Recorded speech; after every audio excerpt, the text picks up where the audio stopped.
Rolling into the week like panicking for Ironman Texas, which is what a lot of people are doing. It's April 15th, the year. It's 2025. Welcome, everybody. You're listening to the Crushing Iron Podcast. This is episode 846. Yeah. Is it really panic? I keep telling people it's like you can't finish a race you haven't started yet. Yeah, that's awesome. You just got to. You really.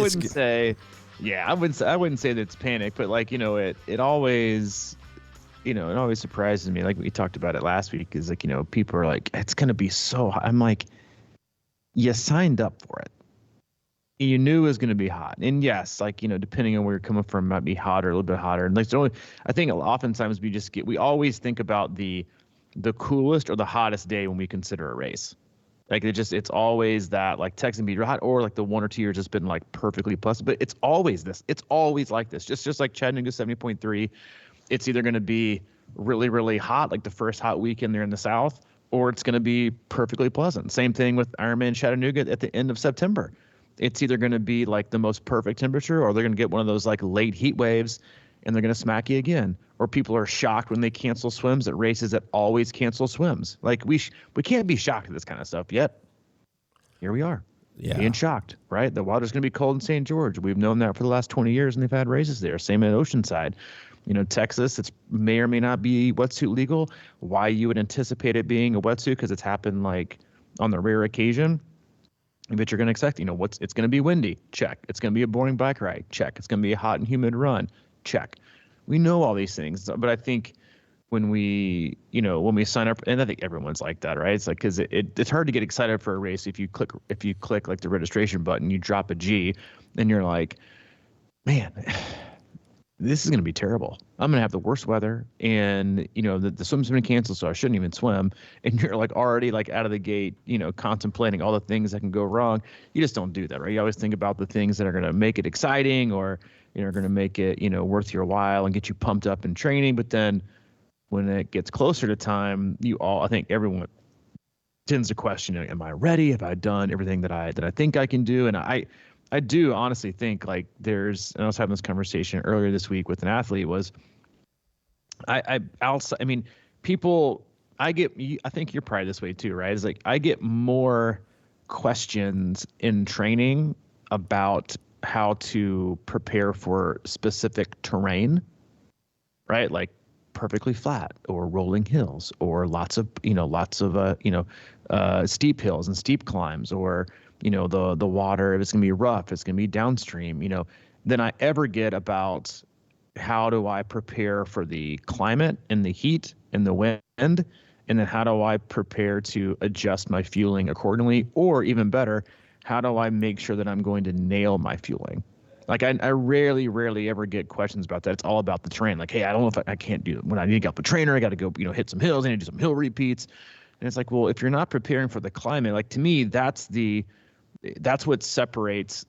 I mean, if you watch a pro race or the top level age groupers, you don't see someone falling behind at the front because you're you know what? They probably didn't do enough hill work. And it's never been said. You watch any T100 race, an ITU, World Series event, or an Ironman live event, and you see somebody getting passed on the run. It's never they're never you know what? I bet you they just didn't do enough hill repeats. They probably didn't do enough hill repeats on their bike or their run. It's always about how are they managing their nutrition, how are they managing pacing, how are they managing the conditions. And I think the more you can practice that, and the more you can have at least a plan, and then a plan to change based on what's going to happen. What's the wind going to be like? When am I going to have to push? When am I not going to have to push? How can I conserve energy? Those are the things you should be focusing on in your 8 to 12 weeks of your build up and your peak time, is these things that make the biggest. And I think everyone would say that. The races I look back on in my career, and I'm you know what? Rarely ever, I don't think I ever got on the race you know what? That race was really affected by my lack of terrain choice when I rode or when I ran. Mm-hmm. It's always, I either paced it poorly, or I didn't prepare well enough, or it was really, really, really, really hot and I managed it well, or I didn't manage it well. And those are the things that I think you have to prepare for the most. Same thing with nutrition, right? Gut issues, lack of hydrating, lack of, electrolytes, lack of calories, like all these things, or too many calories, too much fluid, too much sodium. All these things are why more people like bonk out with like GI issues or walking. It's not because of the terrain, it's because of bad fueling and bad pacing. Yeah, that's interesting. I mean, given my druthers, I would always, just sort of train on terrain, like hilly stuff. And I mean, if I had that option, that would be my first choice. But also, as you say that, I think historically, whether by accident or the fact that I like to sleep in general, I always end up training in hotter temperatures. So it's just sort of been one of those things where I like it. I mean, up here lately, I really still think that weather forecasting, I don't think they have a clue out there, but the only thing they always nail is the wind. It's like, if I look at my what's coming up tomorrow, and like the last 2 days, it's only been those little wind icons.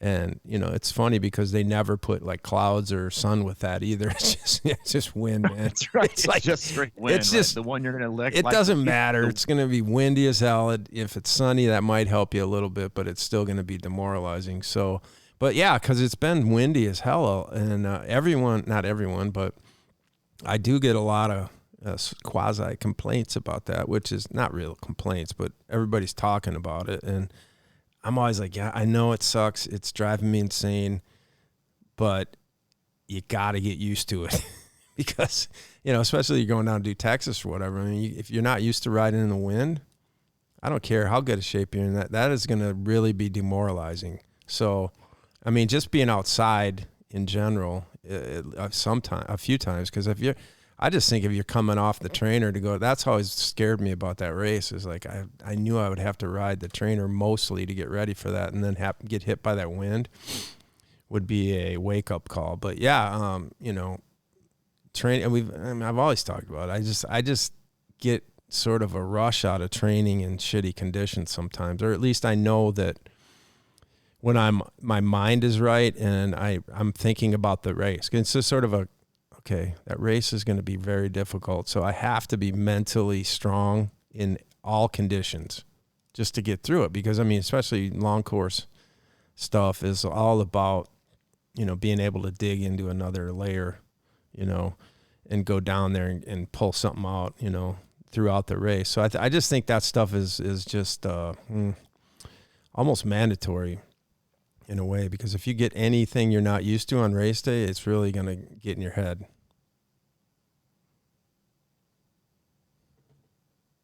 Well, I mean, I think when you think about like going from the winter, like you said, the amount of time you spend on the trainer, and I think that's like, I think one of the hardest things for, I mean, even like the athletes that I've got doing Texas that live in Texas, they've been on the trainer till like the last month. Mm-hmm. And then you kind of get this like hot stove mentality where you go out for your very first ride. It's spring, so it's windy pretty much everywhere. You go out there and you have wind on your first ride coming from the trainer, and you may only have like 2 or 3 long rides left. And you get out there and you do it, and you're thinking to yourself, not how wonderful this is. How great is it that I'm out here practicing my race day, nutrition. I'm on my TT position. Thank God I'm no longer on the trainer before, but dear God, this wind sucks. And I cannot wait to withstand this on race day. Yeah. And so, like, while I think that there's definitely a benefit to being prepared for the wind, I also, I mean, I do like heat prep. I think is more important, like to get prepared for the heat, doing some sauna work, doing some work on the trainer and the treadmill with like no fan, maybe some extra clothing, really working on cooling and hydrating and how your body's going to be able to adapt to that. But on the wind, like we were just talking before we went live, like I'm at the point now here in Kansas, like I'm just fucking tired of it. Mm-hmm. I walk out of the house, I'm like, I don't want it anymore. And it could be 10-mile-an-hour winds, not the 30 that we've had like the last couple of days. I'm like, what is this shit? I don't want any more wind. I want the pleasant, cool, perfect temps that I want. So I think there's something to both, and I think it depends on the athlete, right? Especially their bike handling, but also if you're dreading it so much, honestly, like I would almost veer towards not exposing yourself to it, because if you have too many frustrating rides, I think you're going to kind of go into the race with a little trepidation, and maybe not fear, but you're going to be like, I don't want to fucking do this. I got to do this again. Same mentality as these ridiculous, 20-mile runs, or super long breaks people do. They do it so many times and it's so painful. By the time you get to race day, you're like, I know this is going to hurt. I just don't want to do it again. So you don't have any extra, mental oomph in you. You're not willing to go see God during the race because you're willing to push through it. You're like, I've already seen him a few times this year, and frankly, we shook hands and we hugged it out, and I'm good. I don't want to see you again today. I'm just going to kind of coast it in, or I'm just going to bail. In a weird way, that's like the going in mentally undertrained a little bit. Right. Fresh. It's mentally fresh, so you can deal with the bandwidth of that. I love that. Yeah, mentally fresh, but mentally undertrained. And I think, again, like I think that mentality also is like a very similar mentality for people who, and every coach has athletes like this. Like I just need to. I know I can do the distance. I just need to prove it to myself before race day. Mm-hmm. I just need to swim a 4,500 straight. And you're like, fine, just get it over with, right? We know you can do it, but just go ahead and do it. They need that. And then other ones are like, I cannot, I don't want to swim I just want to, it's not my thing. They don't want to swim straight because it feels so long. And we take all these memories, right, good or bad, into the race. And so I think it's just very important as the athlete themselves to, focus on, again, we always talk about controlling the controllables, right? And then effort and execution is the only thing that you can really maximize and race. That's up to you, right? The conditions will be what they are, how your body feels, what it's going to be. The terrain is what it is. The amount of participants around you, that's just going to be what it is. But know who you are and know what you need to do to either gain it. Same thing goes for, like cold water exposure. Some people are like, hey, like St. George is coming up. It could have like a really, really, really cold water. Some people are like, hey, you got to do some cold water immersion, take some cold showers, get in. But for some people, it's like, if I do that, I'm going to already kind of be tensing up because I know it's like when you look at somebody like, right, slap my hand or, do something like, punch me here. And you're like tensing up and flinching because you know what's about to happen. You know it's going to hurt. And so I think that prevents you from also being relaxed. And on the other side, right, if you expose yourself a lot to it, maybe there is no reaction period. And I do think that everyone has a different amount of time that takes them to acclimate to whatever it is that they're about to go through. Everyone has a different, acclimatization period and phase, depending on the type of person they are, how physically fit they are, and then really where they are, like mentally and emotionally. And that doesn't mean, and I think it's often understated, is heat prep, right? It's exhausting. It's just exhausting. Whether you're doing hot water immersion, whether you're doing the sauna, like whatever you're doing, it's exhausting. It takes mental energy, period, to do it. It also zaps your physical energy, right? I did some of these last year, like trying to get prepared for Texas. I'd swim in like the 87 degree, temp pool at the J here locally. And then I'd hop in the hot tub, which honestly didn't feel that much warmer compared to the pool. And I was wearing like 2 swim caps and I feel extra hot. And again, it just like, I did it a few times. I was like, I think I'm doing this too much because I'm like drained. They're like, hey, there's a guy passed out in the hot tub. Exactly. There's a guy taking a snooze, right? And so it got to be too much physically and mentally, emotionally. It wasn't a big deal, but I think sometimes like when you do these things, it does take a mental, emotional toll. But when you haven't done these things a ton, right, you don't want to be underprepared. You want to be appropriately prepared. And that means checking all the boxes mentally, emotionally, and physically. You don't have to do the real thing, right? But you want to do as close to the real thing as you can to possibly give yourself a little bit of confidence.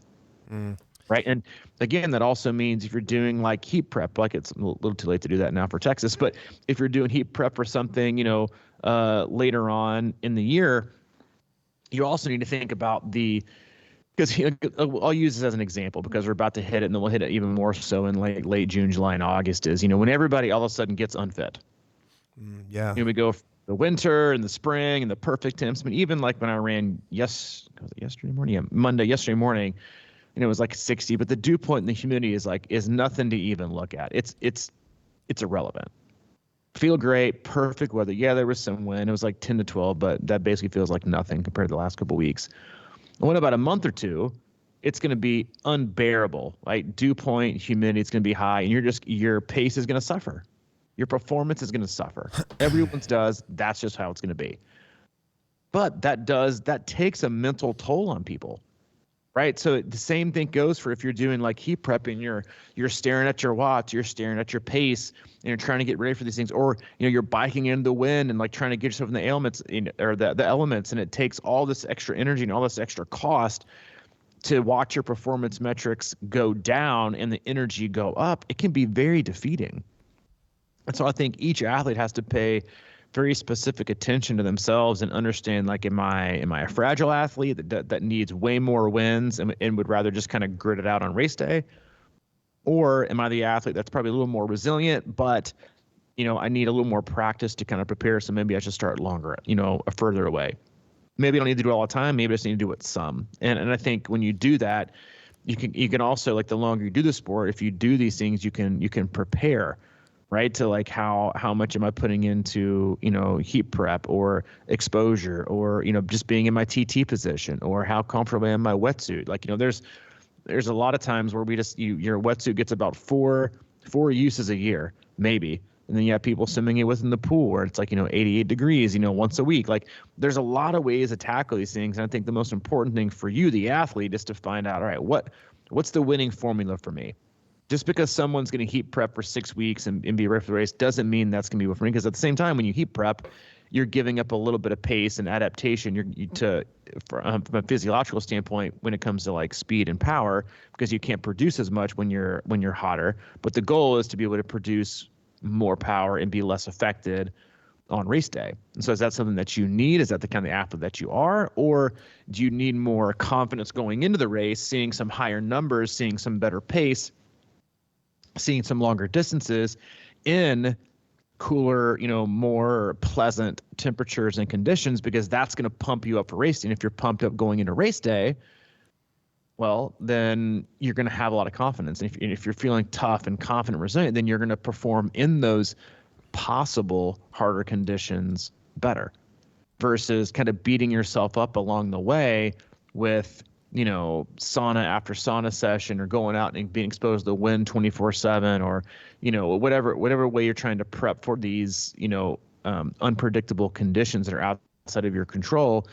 You do it so much, eventually it's just going to kind of wear and tear. We talk a lot about burning physical matches, but you've also got a limited amount of mental and emotional matches to burn each year. Yeah. And if stress is high at home, then I think you just have to really regulate that and monitor, like, when to go and when not to go.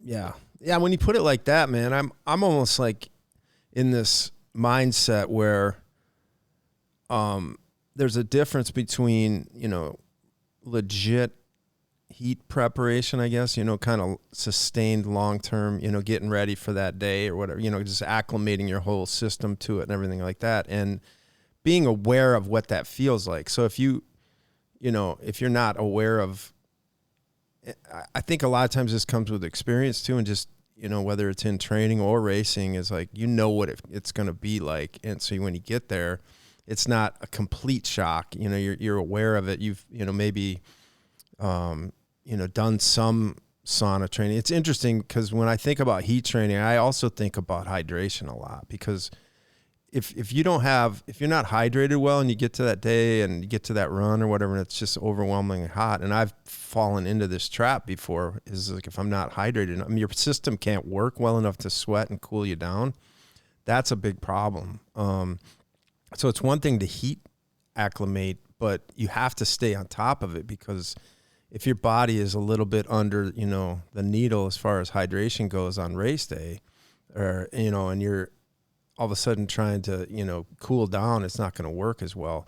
I just think that, I watch that because I have a sauna, and I notice it just getting in the sauna sometimes, and I'm just like taking it for granted, getting in there and getting hot and shit, and not really, drinking as much as I should, water or electrolytes and all that sort of thing. And it kind of hits me the next day. I'm like, man, I am just like naturally hotter. You know that feeling. Some days you can be out on a hot day running, and if you're feeling good and you're hydrating well, it doesn't feel as bad. So I just think that we have to think about that a lot, because if you're seriously underhydrated going into a run that's hot, it's going to feel like this, you know, the surface of the sun or something some days, when, you know, it doesn't have to feel quite as bad. You know, when you're talking about cold, I was just thinking about how that first race that I went to with you, that Olympic, we had done some, I mean, we had swam a little bit early in the spring in the lake and everything. So I was aware of that, like, you know, breath takeaway feeling in the wetsuit. And, you know, it wasn't probably as cold as that day in Knoxville when I went down there and swam, which was low 50s. I mean, that literally was so, I mean, I remember jumping in the day before just to feel it. I had never really felt that. And I was like, I got out and I said, "You kidding me right now? Because this is just ridiculous, man." But it did sort of, you know, I knew what to expect going in. And I was like, you just have to like somehow spin your brain around and just realize that you just got to relax and get through it.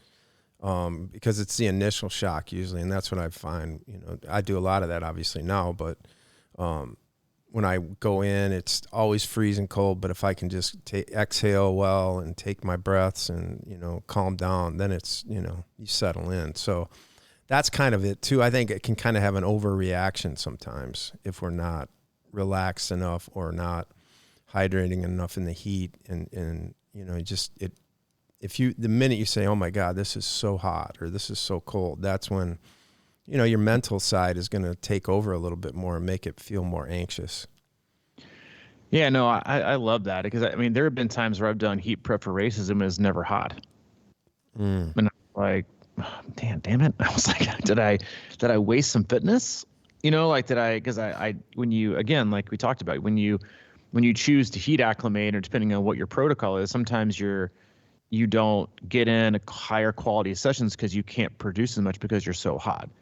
And I think it might be, just listening to you kind of talk through it, it might be more beneficial for athletes to do other, you know, physically related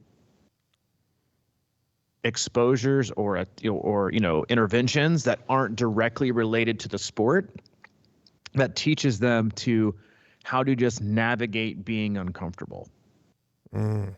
Right. It's because, again, like, the more we directly, I mean, you know, for an analogy, right? Like, you hear one song, everybody has like these songs that we hear them, and you directly think of like a specific time in your life, or an instant, or like a date, or a party, or an event, or a team, or like your pump up song before your football games. And like we all associate things with specific things for a reason, right? Because it's repetitive. We did it all the time, you know, and I think the more we do that, we always associate. And you don't want to have any, you know, you want to have as few negative associations as possible when it comes to what you're about to endure and try to perform well on race day. And so I think there's some legs to the idea that, you know, you kind of want to keep that, again, like, you don't want to protect yourself to the nth degree, right? Not do hard things and go out in rough weather, but, you know, constant beating your head against the wall, trying to do the hardest thing all the time, that's also not the way to do it, right? Most people are break because you got all this outside stress, you know, that compounds the feeling and the recovery cost. So, you know, maybe it's not swim, bike, and run related. That's why I think like sauna stuff is so great, because you can kind of disassociate from what you're actually trying to do. It's almost its own separate workout where you can meditate and you get hot and you can sit with it.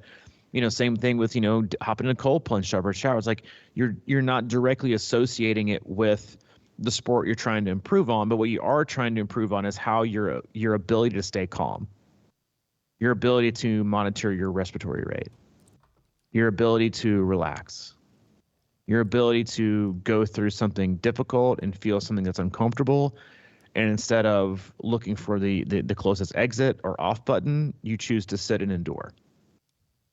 And so I think when we do those things consciously, but albeit separate from the specifics, I'm all for specificity, but I do think that there is something said to be like, let's meditate, right? Or find ways to be uncomfortable, or find ways to, navigate stressful situations, or, create a mantra, right? A lot of people race with a mantra, and that mantra helps them get through a hard period, right? It helps keep them calm. Like, a lot of people have these open water mantras, like every stroke they say something to help keep them calm.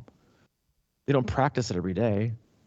They don't go find open water 3 times a week and practice their mantra, because then they'd be so comfortable, it's not going to matter, right? Or they just won't go anymore because they're like, this sucks, it's stupid, I'm not doing this anymore. So I think the more, again, like, not to be naive about the task at hand, right? Which is a full distance, a half distance, a marathon, whatever it is, you have to be, not sensitive to that, but you have to acknowledge that, right? And be conscious of the demands, but at the same time, just like we believe that but just like there is, right, cross training between sports and physiological and aerobic benefits, anaerobics between all three. Like we talk about, when you go to swim, you're not just only engaging your swim system, you're also improving as a cyclist and a runner. Same thing with running and cycling and swimming. Same thing with cycling goes for swimming and running. There are other things that we can do to help benefit us in race day, and kind of like cross train ourselves mentally and emotionally to help navigate these things. Because, and you may agree, like the best athletes that I work with, and the ones, again, not that are always the fastest, but the ones that get the most out of themselves, are the ones that I never question on race day. The ones that I never question, they're going to get it done. Don't care if you're the best training ever, don't care what the situation is. They're just going to get it done because that's who they are.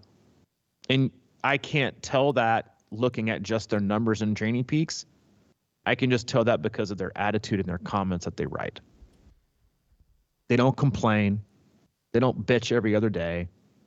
They don't give the knots coming out of the Northwest and the specifics of how hard the conditions were each and every day, and the dogs they saw, and the cars they saw, and the difficulty of every day, because it just rolls off their back.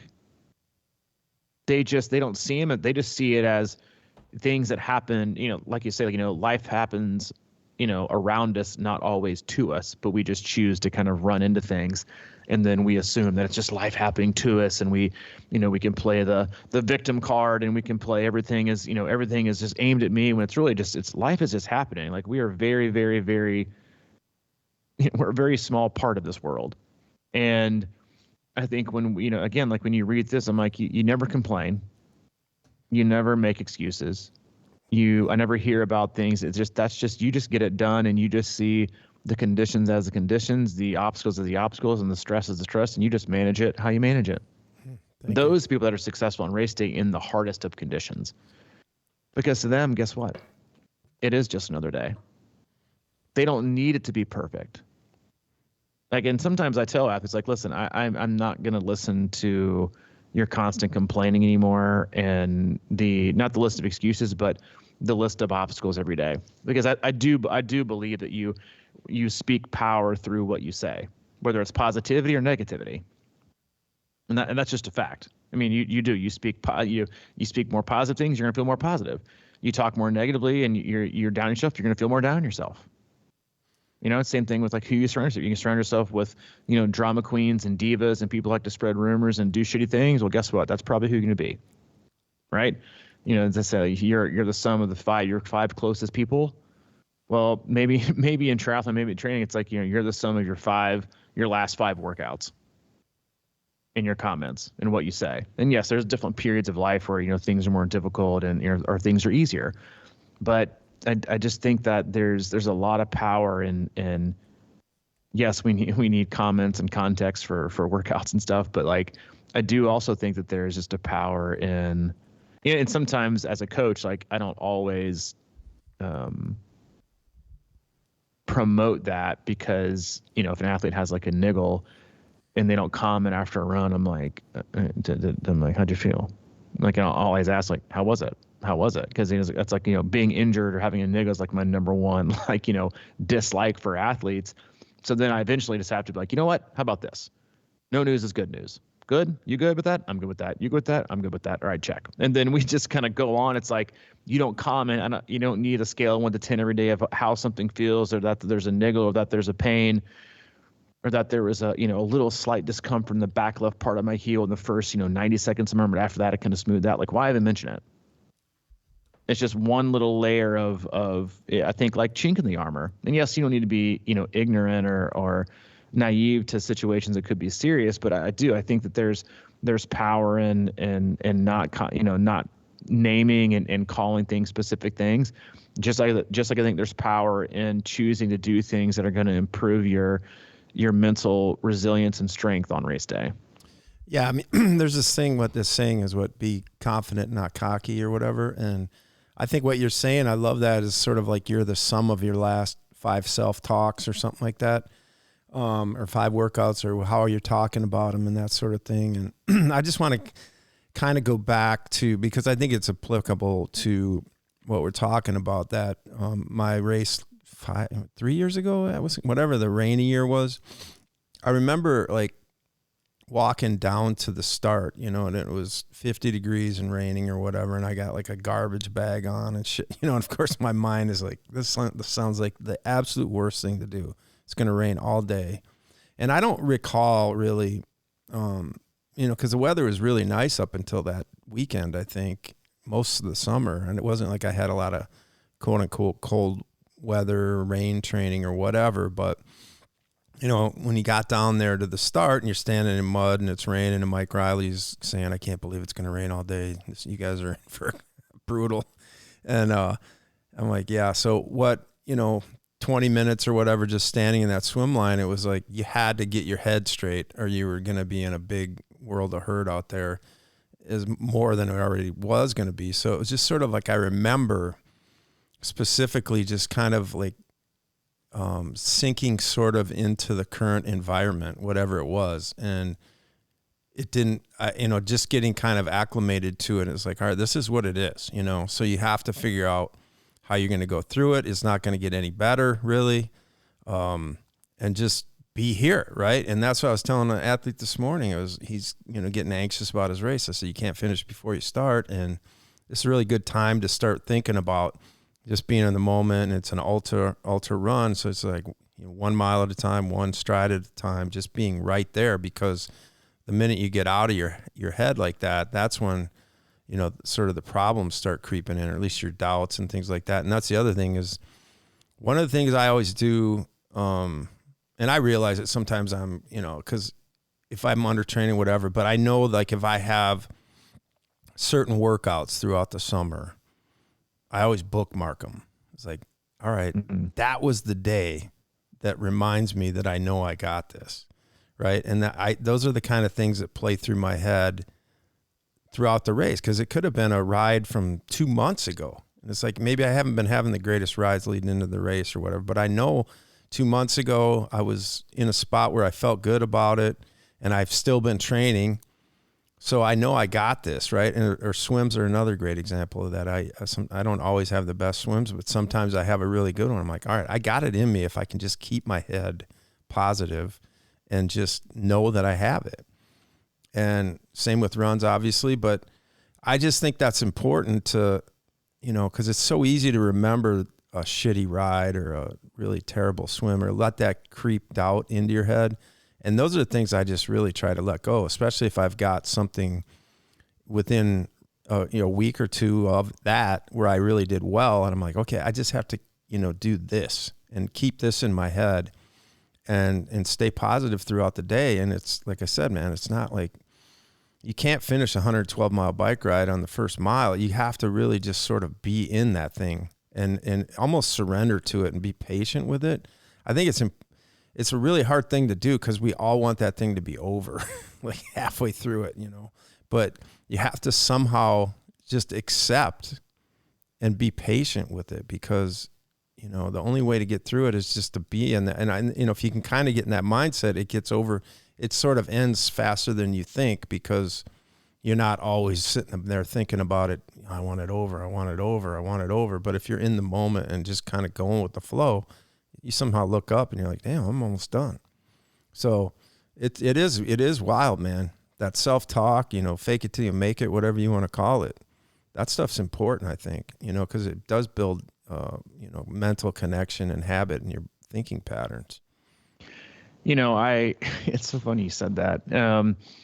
There have been times where I've considered, like, when it comes to like training, is because I do like, there's this, and I think like going back and looking at maybe the fittest that I've ever been, which was that like during COVID and we were at the hub in Chattanooga, and I was training for Texas 70.3 that got moved from April to November. And I was on a watt bike like 5 times a week. Mm-hmm. And I was running. I mean, I was outside of like, being in my best swim shape in these pool, I was in definitely the best bike and run shape I'd ever been in my entire life. And when I look back, and I did this like, I think like 2 weeks ago, I think something we were talking about the podcast, like just sparked my interest about going back and looking at these things. Because like when I go back and look at training, I don't look at numbers as much in the training that led to the numbers. I look at the mentality that led to the numbers that then led to the performance. And because a lot of people just look for workouts, like what workout or what, macro cycle did you do or what, and if I look back on it, I don't know, I was obviously super consistent, but what led me to be consistent was, out of the course of the week, I probably only did one hard session, maybe. All of it was aerobic. It was easy, right? Stress was pretty high for the majority of the planet around then, except for kind of us living in our little bubble. But, stress was high. Athlete stress was high. Races were getting canceled. No one knew what was going on.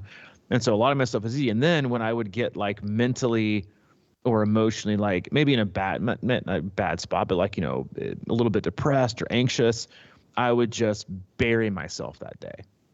Mm. Bury it. You came in a few times and you were like, are you good?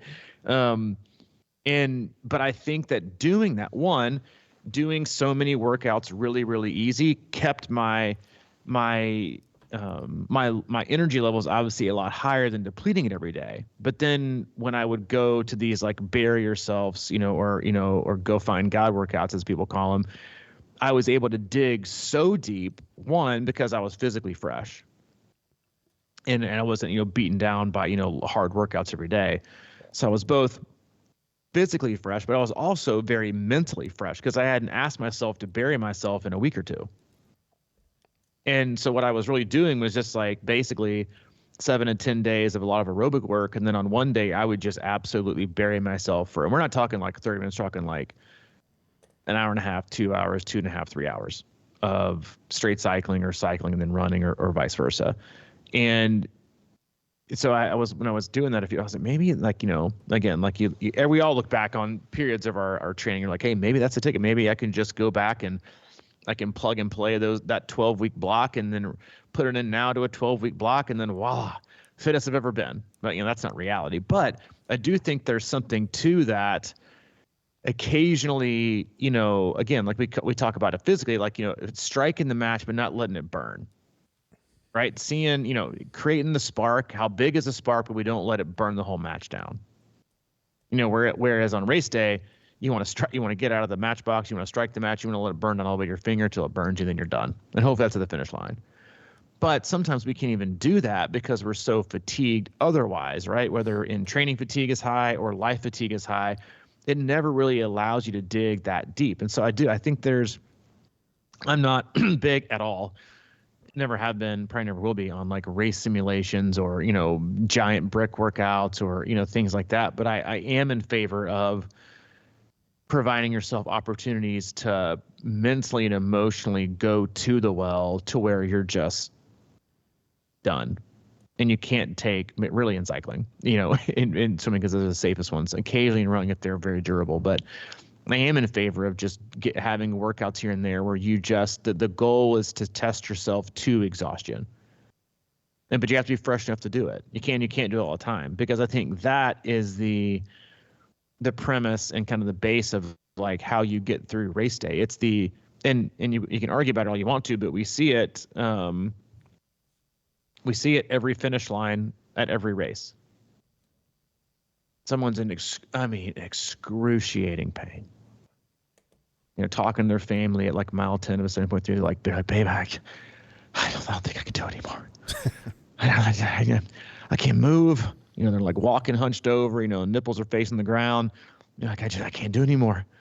I just be there for me to finish and remind me to never do this again. And you're giving high fives. You're telling people to push as they like sprint past. You got nothing left. Your legs are cramping. And then you turn that corner, baby. You hear that music. You hear that favorite song. You hear the red line. All of a sudden, I got it. I can run. I can sprint. I can do it. But I can only do it for as long as this red carpet is. But you got it. Unless you're Mike Tarrolly and you got to like shake hands and kiss babies for like 600 feet. Everybody else, they're like, all of a sudden you went from I'm done, I got nothing to, ooh, I got a little pep in my step here. Like it's amazing how that happens because everybody doesn't even watch it's there. Something else lifts you up, right? You didn't, yes, your body is tired, right? And it's mentally fatigued or it's physically fatigued and it's not as, you're maybe nutritionally, you're in a deficit, but mentally you can still get more out of you because you can't tell me at mile, kind of like we joke about, we talked about it in fueling podcast before, but if someone drops you 10 miles out in the ocean, you're gonna be like, I can't make this, dude. I'm undertrained. I'm just gonna die here in the middle of the Atlantic. First of all, I got no gel, and I got no gel. I got no salt. Right? I got no salt pills. I got no 148 gram carbohydrate gels in me, and then I got, like I said, I got no sodium pills. I got, I know the feed, drop ships, or they can drop ship out here to the middle of the Atlantic so I can get back to shore. And I woke up and I haven't eaten anything. I'm not even gonna tread. I can't even tread water. I have no energy. You would fucking make it to shore. You would make it to shore because your brain would shift to survival mode. Like, I am not going out like this. I am getting to shore. And the first thing that would happen, you get to shore, you wouldn't be like, dude, somebody give me a gel. My blood sugar's low. You just be happy, and you probably wouldn't even think about eating for a while. Like, and it's just like we're capable of so many things, but the mind has to take us there.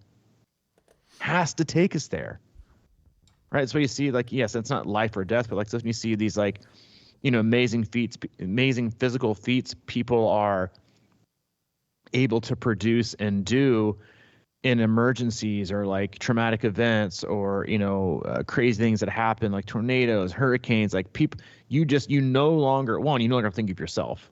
That's just science. You're willing to go deeper for other people than you are for yourself. But two, it's like your brain can make you do insane, crazy things. And while that's impossible to replicate every month or every other month, I think there is a lot of value to have those days where it mentally hurts, it emotionally hurts, and it physically hurts, because that's what's going to be on race day. Not necessarily the conditions are perfect, but the cumulative effect of the mental, emotional, and mental fatigue that happens on race day. To go through that, you just got to make yourself recover from it. But yeah, I think it's something that every athlete has to individually explore on their own, because again, we all have a different RPE scale. My 8 is not your 8. Your 2 is not my 2. You might need a scale of 1 to 20. Some people might need a scale of 1 to 5. It's like, it's all different. So that's why exploring that for yourself, I think, is an important part of your athletic journey. Yeah, man, that's just really interesting to me. The whole idea of, if you're going through a lot of stress or a lot of like legitimate trauma in your life, and that stuff just wears you out, man. And it's sort of like what you're saying about how when you're so fatigued, and I think that stress obviously relates directly to that, and trauma and stuff like that. When you're that fatigued, you don't have the ability to dig deep. So it's like, when I keep an eye on that as a coach too, if people are going through it, I'm always trying to err on the side of caution. Like, hey, just take it easy, and let's not, put this massive workout in front of you right now. But if you feel good when you get into it, maybe take advantage of that a little bit. But in the meantime, let's not force it, because, that's why, I think since I've been doing a lot of these races, I'm not like, overly jacked to try and be on podiums anymore and that type of thing. I tend to err on the safe side, and just like that day, like you're saying, man, if you get to that race day and you have good energy, you know, you're not fatigued beyond belief, and, you know, you have the ability. It's that ocean analogy. I'm like, well, I know I can do it. I'll just figure it out that day. But you have to kind of flip a switch when you get there, you know, that kind of brings some of that back to place, because I don't, you know, go into these races with this just, you know, I don't give a shit mentality. When I get in there, I have to really get my mindset wrapped around what's going on, and just, you know, be prepared to dig deep, even if, you know, you don't think you can make it or whatever, but you always can, and you can figure it out. You just have to really, you know, do some mind play sometimes. And I mean, I think that's a huge part of sports in general, is just being able to convince yourself and put yourself in that ocean. You know, it's sort of like you just got no choice. You just got to get back, and you will, unless you're in. But if you're super fatigued and you know, everything's coming down on you, man, that can be a heavy load when you're trying to dig deep. You know, I know we've all gone through it. You know, I've talked about, you know, a couple times when one of my buddies died, and I went out for a run, and I was just trying to air it out a little bit, and I just collapsed in exhaustion. You know, tears and, you know, just all that shit. It's one thing to, you know, think you just want to do something like that, but it's totally another if your body and your mind is just like crazy, you know, stressed out. And, you know, it's just, you know, that feeling. It's sort of like that complete exhaustion vibe when you're trying to, like, one more time, just one more lap, one more whatever mile. And it's just like, you don't want to be dropped in the ocean in that time. No, you don't, because you, like you said, like you, and that's like, we could talk about this forever, but that's when, like, you're in that like survival mode, like you're going through tough periods in your life, and you know that if you talk about it every day, there's no sense, because nothing's changed. You just got to get up and get it done. But then once it's passed, right? Like, and yeah, I've heard a lot of, like, not a lot, but quite a few athletes I work with that have lost spouses, like to some kind of, you know, illness that, you know, they have to wake up and have to take care of their spouse or their parent for these long, significant periods of time, but they're able to maintain like this really high level of energy because they have a focus, they have a goal, right? That's not themselves. They have a priority every day, and there's no sense in talking about it every day, because guess what? Today is going to be tomorrow, tomorrow's going to be the next day, and the next is going to be next week. And there is no definite end.